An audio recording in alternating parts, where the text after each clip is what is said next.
Good evening, Bahamas. I'm Ahmad Jal Knowles with your Saturday sports. Well, today the streets were filled with eager young baseball prospects as Freedom Farm officially opened its 31st baseball season in style, one of the pillars of the sport in the community, kicking their season off with a family-filled fun day at Freedom Farm Park and the brainchild of the league on the opening day festivities.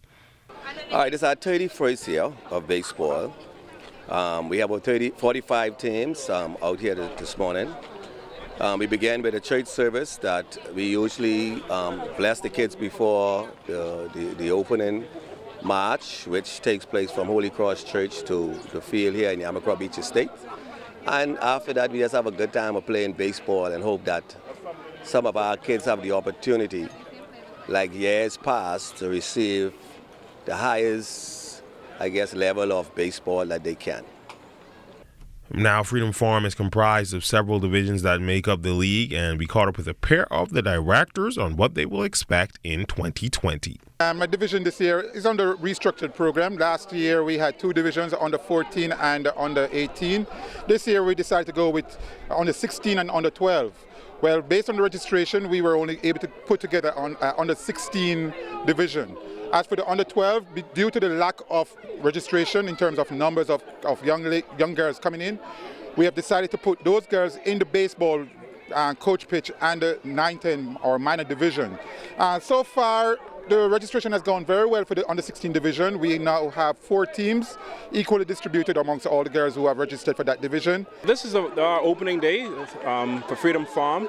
And in the T-ball division, we start at ages between 5 and 6.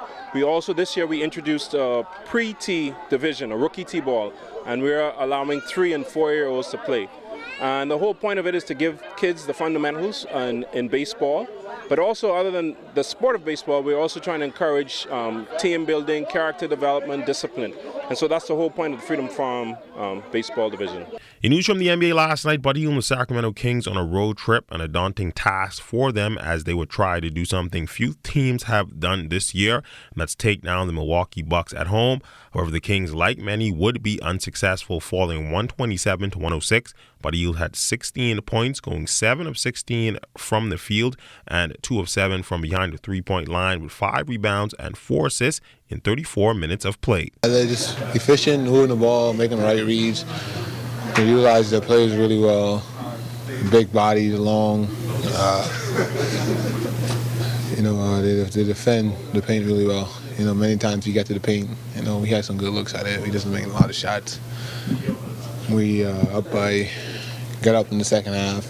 It was a good team like them. They came back and they went up by 10, in a matter of a snap. That's what good teams do, and we got to be more solid.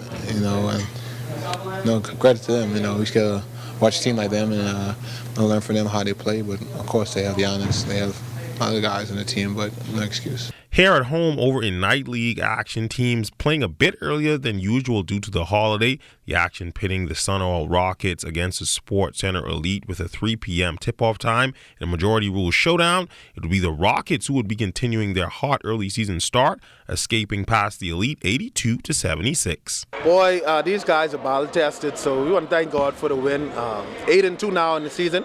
They've worked hard and they deserve to win, and so we came out. Elite's hats off to them, man. Well coached.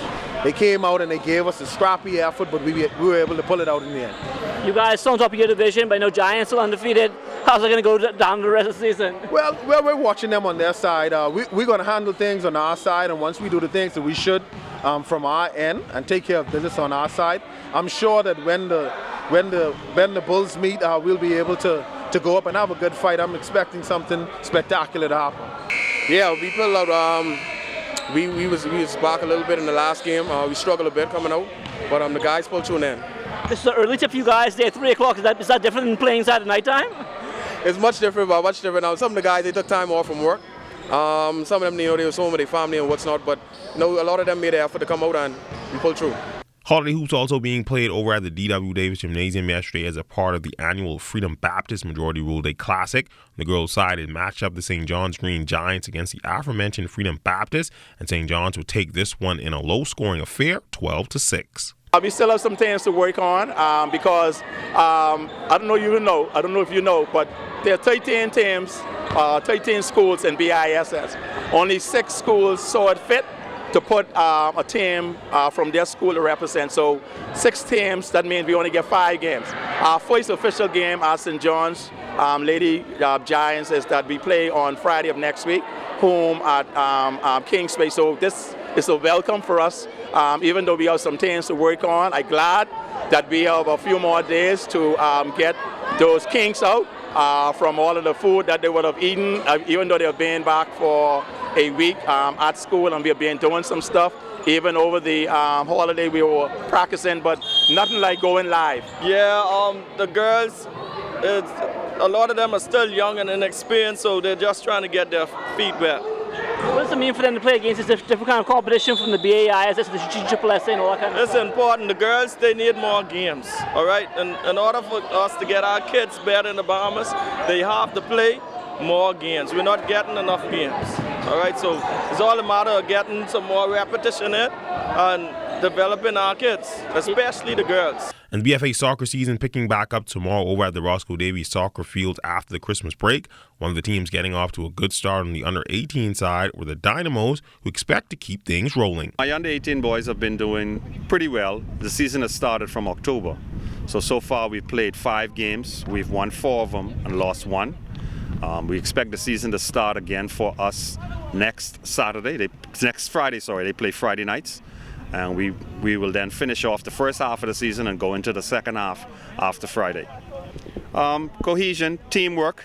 They've really been playing together as a team, and we've been scoring some goals. So that always works out well if you can, score goals and get on the upper hand.